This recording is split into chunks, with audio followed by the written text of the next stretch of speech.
Welcome to the Spirit Spot. My name is Raina Shea Broussard, and it's my hope to help guide you into your spirit spot, even if just for a few moments out of your day. I invite you to set aside whatever you have before you, if you're able, and we'll begin with 3 conscious breaths. Breathe in through your nose, slowly, evenly, deeply, filling your belly, and breathe out through your mouth, emptying your belly. And breathe in,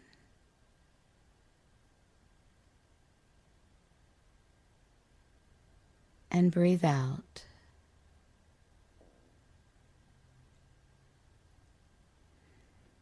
Breathe in,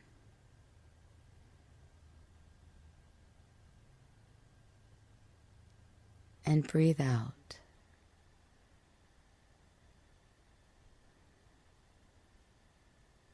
Our touchstone for today is Midwife. I'm currently in training to become a spiritual director. I also have had the great joy of being present for 4 of my friends during their labor and delivery. And it is indeed a sacred happening and an honor to be present and support someone through it. It can be very challenging to explain what spiritual direction is. So when I came across this passage comparing spiritual direction to midwifery, I wanted to share it with you. It was only somewhat recently that I became aware of spiritual direction and also realized that I could benefit from having a spiritual director of my own. I want to invite you to reflect on where you are in your spiritual path and consider if a midwife of the spirit, a spiritual director, might be of support to you as you face questions, possibly difficulties, in your spiritual journey. Our reading today comes from Holy Listening, The Art of Spiritual Direction by Margaret Guenther. It is time that, in the words of the mystic Meister Eckhart, we attend to the new life in us. Some of us have given birth. Others have witnessed or assisted in bringing babies into the world. Certainly we have all read books, seen movies, and listened to stories. All of us have our fears, revulsion, envy, and fascination with birth, and not necessarily in that order. Most important, we have all been born. We all began in the dark shelter of the womb and moved into the light. Even though we may die alone, no one was born alone. So to be born presupposes relationship, connection, and community. If Eckhart is to be believed, we give birth and are born ourselves again and again. The birth of God in the soul is our own true birth. Like the Hebrew women in Egypt, we need help. The idea of the spiritual director as midwife appeals to me, for I would like to emulate Shipra and Puah in their courage and commitment. The midwife is present to another in a time of vulnerability, working in areas that are deep and intimate. It is a relationship of trust and mutual respect. Unlike most physicians, she does not fear that her professionalism will be threatened by a degree of intimacy with the women who have come to her for help. She is willing to be called by her given name, even as she addresses the birth giver by hers. She does things with, not to, the person giving birth.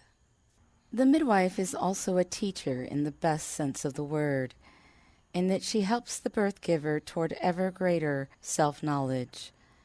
At the very beginning of the relationship, she takes time to establish a comfortable rapport in which no question is irrelevant or dumb. As the authors of the complete book of midwifery note, Almost every patient we've ever had in our service has told us they have felt so much more comfortable and free to be themselves with us. They are not embarrassed to ask personal questions, to expose their fears and their bodies. The midwife invites questions and then takes time to answer them. The midwife assists at a natural event. Unlike the physician, she does not deal with sickness or pathology, but she is knowledgeable enough to seek help when these are present. Traditionally, she uses her hands rather than instruments or tools. She uses them to wipe sweat from a forehead, to hold the birth giver's hand, and finally to guide, steady, and receive the baby. Under her guidance, the birthing is a humane process based on sympathetic human contact throughout.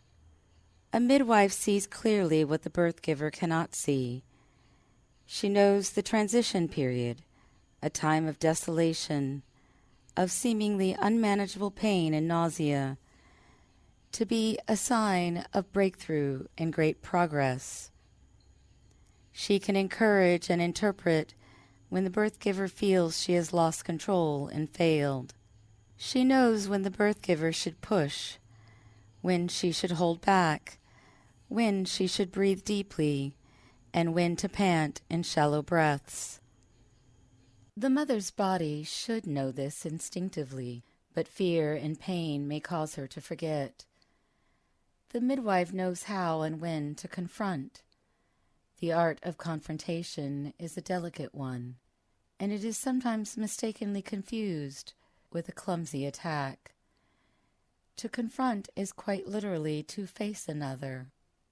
In midwifery, both physical and spiritual, the helper's loving detachment can bring clarity to the situation. Sometimes it is a simple acknowledgement of the intensity of pain. Don't be afraid to complain, even to scream. Don't be afraid to ask for relief. At other times, it is a gentle reminder that the birth giver is still in control and has the power to help herself. So perhaps screaming is an overdramatic and self-indulgent reaction at this point. Like a good coach or teacher or leader in combat, the midwife is able to give heart, to ask and even demand the seemingly impossible. Finally, the midwife rejoices in the baby.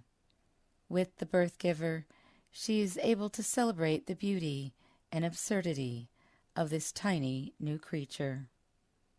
Spiritual direction is not a crisis ministry, even though the initial impulse to seek out a director may arise from a sense of urgent personal need. The midwife of the spirit is not an expert called in for the dramatic moments, either a crisis caused by pathology or the final exciting moment of birth.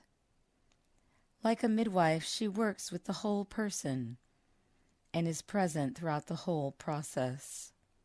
She offers support through every stage and waits with the birth giver when nothing is happening. Of course, there are no times when nothing is happening. Spiritual growth can be gradual and hidden. The director midwife can discern, or at least trust, that something is indeed happening. In her attentive presence, the midwife is not authoritarian, yet she has great authority. She has skill, knowledge, and perspective that the birth giver cannot have, if only because she stands outside the process. She is capable of a loving detachment, but at the same time feels solidarity with the one giving birth. The midwife of the spirit, too, needs to experience such solidarity. Again, our touchstone for today is midwife. I invite you to pause several times throughout your day for 3 conscious breaths and to reflect on whether or not you could benefit from having a midwife of the spirit along your sacred journey. and may you create a great day.